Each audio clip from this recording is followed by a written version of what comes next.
India के Asia cup squad announcement के बाद पाकिस्तानी मीडिया जो है वो लोग भाई काफी ज्यादा पागल हो गए।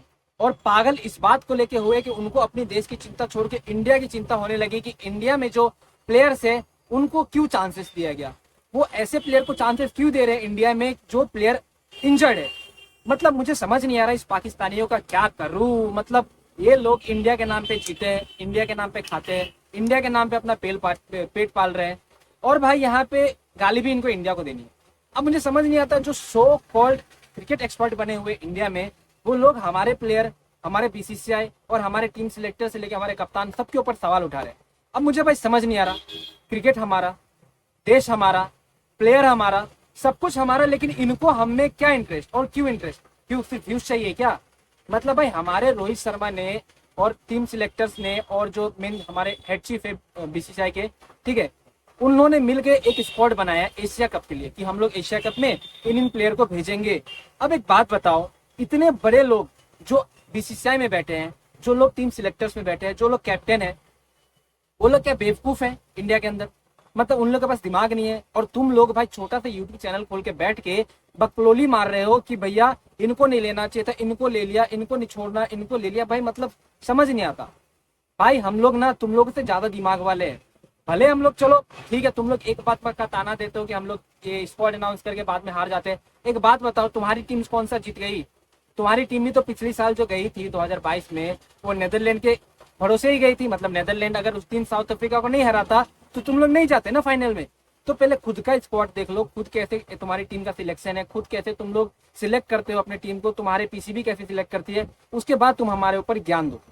और यहाँ पे भाई तुम लोग केएल राहुल, श्रेयस अय्यर के बारे में जानते क्या हो? क्या रोहित शर्मा पागल है जो वो लोग नहीं मतलब वो लोग लिए हैं केएल राहुल और श्रेयस अय्यर को? तुम लोग जानते क्या हो? रिकॉर्ड्स उठा के देख लो एक बार श्रेयस अय्यर, केएल राहुल की। अच्छा, अब तुम बोलोगे कि भैया यहाँ पे वो लोग अनफिट प्लेयर है, लंगड़ा लूड़ा है, मतलब यही वर्ड इस्तेमाल किए हो ना। एक बात बताओ, ये तुम्हारे देश में होता होगा कि कोई इंजर्ड प्लेयर गया, सर्जरी करा के आके डायरेक्ट मैच में घुस गया और बाद में फिर वर्ल्ड कप फाइनल में इंजर्ड हो जाता है। अब मैं तुम समझ जाओ मैं किसकी बात कर रहा हूँ, शाहिनशाह अफरीदी की। तुम्हारा शाहिनशाह अफरीदी सर्जरी कराया था, आया, वर्ल्ड कप खेला, फिर इंजर्ड हो गया। मतलब ये गलती तुम्हारा है। हम लोगों में ऐसा सिस्टम नहीं है भाई। हम लोगों में ये सिस्टम है कि हमारे जो प्लेयर होते हैं ना, वो अगर सर्जरी करवा के आते हैं तो उनको पहले एनसीए भेजा जाता है, जहाँ जिसको नेशनल क्रिकेट एकेडमी कहा जाता है।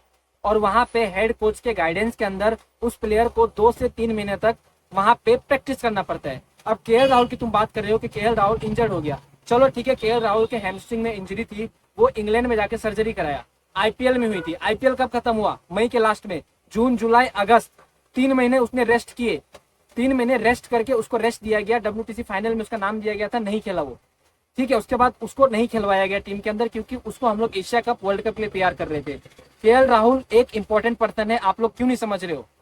और इसलिए इंपॉर्टेंट है, तुम लोग T20 के बेसिस पे उसको जज कर रहे हो। कभी उसका ओडीआई का रिकॉर्ड उठा के देखो कितना रन उसने मारा है। और जब बंदा टिक जाता है ना तो यहाँ पे मैच जितवा के मानता है। तो ये जो ज्ञान तुम लोग पेलते हो हमारे प्लेयर्स के ऊपर, हमारे बीसीसीआई के ऊपर, ये भाई थोड़ा पेलना बंद करो और अपने क्रिकेट के ऊपर ध्यान दो। अपना जो मैच आ रहा है तुम्हारा एशिया कप नेपाल के अगेंस्ट, उस पर ध्यान दो। कहीं ऐसा ना हो जाए हमारे ऊपर ध्यान देते देते तुम लोग अपना एशिया कप नेपाल के साथ पहला मैच हार जाओ और बाद में हमें तुम्हें जलील करना पड़े। मतलब बाद में फिर हम तुम्हें जलील करेंगे और तुम लोग जलील होना चाहते हो। तुम चाहते हो कि इंडिया का कोई बंदा उठ के हमें जलील करे। और ये बात मैं खुद नहीं कह रहा हूँ, ये बात पूरी इंडियन मीडिया जानती है। अच्छा, इंडियन मीडिया से याद आई, इंडियन मीडिया में भी बहुत सारे दलाल ऐसे बैठे हुए हैं जो अपने ही टीम के ऊपर यहाँ पे सवाल उठा रहे हैं। अब मुझे समझ नहीं आ रहा कि उनको क्या दिक्कत हो रही है। मतलब यहाँ पे पाकिस्तान को चलो हमारा दुश्मन है, यहाँ पे वो कर सकता है भाई, लेकिन आप अपने देश का होकर अपने प्लेयर के ऊपर सवाल उठा रहे हो, अपने कैप्टन के ऊपर सवाल उठा रहे हो। ये बातें बहुत गलत है। और इस साल की जो स्क्वाड अनाउंसमेंट हुई ना, वो 2023 का फुल स्ट्रेंथ स्क्वाड है। इससे पहले वाले एशिया कप में बुमराह खेला था, नहीं खेला था। वर्ल्ड कप में बुमराह खेला था, नहीं खेला था। क्यों? क्योंकि वो उस टाइम इंजर्ड था, इसलिए हम लोगों ने उसको चांस नहीं दिया। अभी तो खेल रहे हैं ना। इससे पहले वाले एशिया कप में श्रेयस अय्यर खेला था, नहीं खेला था, अभी खेल रहे, क्योंकि श्रेयस अय्यर ओडीआई। भाई तुम हमारे प्लेयर्स के बारे में बिना जाने बिना समझे ना बोलो तो बढ़िया है। अपने पाकिस्तान क्रिकेट के ऊपर ध्यान दो, अपने पाकिस्तान तुम्हारी इकोनॉमी है उसके ऊपर ध्यान दो। और हम लोग अभी चंद्रयान लॉन्च किए जो कि पहुंचने वाले हैं, तो भाई हम लोग उस पर ध्यान दे रहे हैं, अपने क्रिकेट के ऊपर ध्यान दे रहे हैं। तो तुम लोग अपने क्रिकेट पे ध्यान दो और हमारे प्लेयर की टेंशन लेना छोड़ो। वैसे भी हम लोग आ रहे हैं और इस बार 2 सितंबर को तुम लोगों को पेलेंगे और बहुत बढ़िया तरीके से पेलेंगे। और तुम लोगों की जितनी अकड़ है ना भाई, सारा अकड़ उतरेगा इस बार।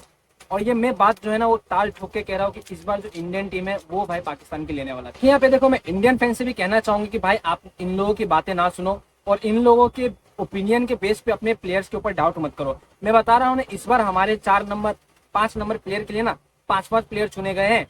तिलक वर्मा, ये लोग कह रहे हैं कि तिलक वर्मा की परफॉर्मेंस ओडीआई में नहीं है, उसको लेके तिलक वर्मा को ले लिया।